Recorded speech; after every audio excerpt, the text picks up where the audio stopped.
Have you been reading the Bible? Well, if you have, you probably know Adam was not the first man. Or maybe you didn't. I'm Lee, and this is religious reasoning. For years, we've been told that Adam and Eve was the first couple, and they had all this, they had children and their children, and it led to everyone on earth. Hmm, interesting. Hmm, possible. But I'm here to say that's not what happened. That's not what the Bible said happened. Uh, there are two creation stories. A lot of people seem to think the two stories are one. Nah, two creation stories. But they both happen. And they happen in the sequence in which the Bible tell them. Alright. So this is the first creation story. And you can go to Genesis chapter 1 and read. It says God said, let there be light on the first day, create everything, create the animals, birds of the air, fishes of the sea, and various animals. Then, then, listen carefully, he created man and woman. And here is the nice part now. Here is the part that really gets me. Told these men and women, be fruitful and multiply and increase in numbers and replenish the earth and subdue it. Okay? So, that's one creation story. So we have everything being created and man was created. Man and woman were created just to rule over everything that God had created. Okay. So, what about the second creation story? This is where we are introduced to Adam and Eve. This is what happened. God created a lovely garden, right? Created a garden. Then he created man and put him in the garden to care for the garden. Wow.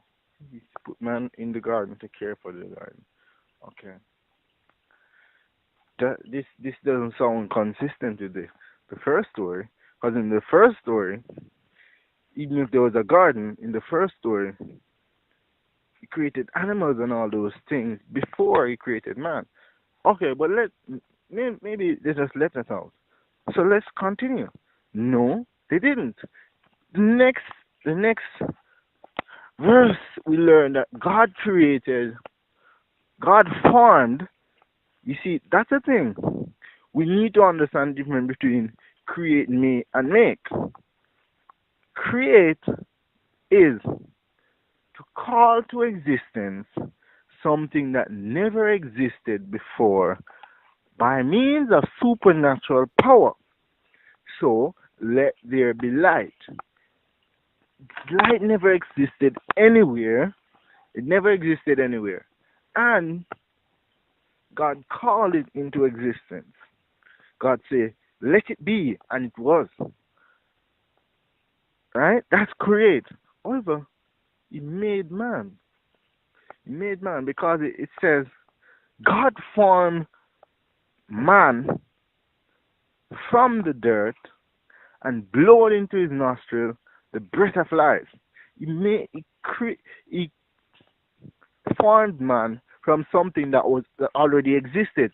That is make. That is not create. We can do that. We cannot create. We cannot call things to existence by supernatural powers because we don't have supernatural powers. But anyways, back to Adam. He's brought every animal God makes. He brings them to Adam to see what he will name them. Now, I mean, I have been alone at home,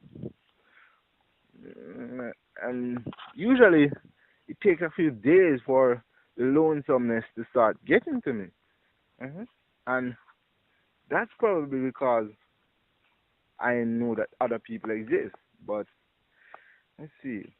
Would that? I'm not sure if not knowing that other people exist would increase the length of time that you before you start really feeling really lonely, or it would decrease the time. I'm not sure, but after God bring every animal to Adam to see what he would name them, then he he then he realized that Adam was lonely.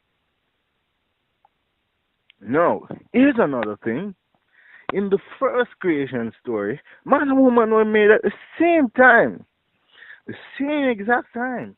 But now we see God putting Adam to sleep and taking one of his organs, taking an organ and making a woman, bring the woman to him. People, a Christian looked at me and told me something that I really didn't think people think that way. I really I was shocked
because this is the next thing. When God brought Eve to Adam, he said to her,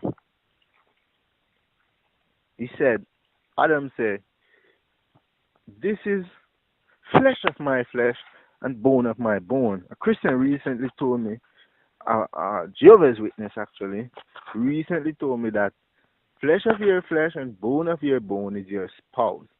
I don't understand how that becomes your spouse. I mean, the Bible later says that a man and his wife shall become one flesh, but they hadn't become one flesh yet. So I'm assuming that Adam didn't know anything about. Adam wouldn't be talking about that. The next thing is that Adam did not know about sex. Why? If Adam knew about sex, I mean, think about it. Are we saying that Adam was incredibly dim? Are we saying that the same day? Because remember, as he got Eve, he just decided, okay, is go off the rail and sin. I do not think so. I do not think that as Eve came in the garden, Adam sinned. He would have been there for a while because he would have need to get to know Eve. No man is going to just get up and whatever. So what I'm saying is this now. If they were inside the garden, they were naked and they knew not. They knew not that they were naked. If you don't know that you're naked, then it stands to reason that you don't know what sex is, which means they weren't having any sex. Why am I bringing this up though? Because in the first creation story that we see, God says to the man and the woman, be fruitful and multiply and increase in numbers. So if they don't know about sex, God didn't tell them about sex, they know nothing about sex, then how can they be fruitful and multiply and increase in numbers? In fact, we see that for duration of them staying in the garden, they did not they weren't fruitful, they didn't multiply, they didn't increase in numbers. I think that is so for a very specific reason. Adam was never meant to reproduce. His purpose was not to repopulate the earth. His purpose was to care for the above mentioned garden. Right. His purpose was to care for that garden. Okay. But a lot of people say, okay, maybe one happened, maybe either the 7 day creation or the Adam and Eve creation, but not both. Or maybe you're wrong. Maybe it's the same creation. Let's continue and see what the Bible says. No, Adam and Eve sinned because the serpent tempted Eve, and Eve ate from the tree, right? And she gave her husband, and he also ate from the tree, right? Okay. And their eyes were opened. A lot of people are not gonna like this part because I'm going to have to say it. Yes, Satan is deceitful, but most of the time, Satan does not tell lies. What he does is bend the truth, and I'm seeing a woman saying, only a man to say that. He bends the truth because, yes, he told them that their eyes would be open and that they would not surely die. They would become like God, knowing good and evil. But our people might argue, of course that was a lie. Adam and Eve has died long ago. Or have they?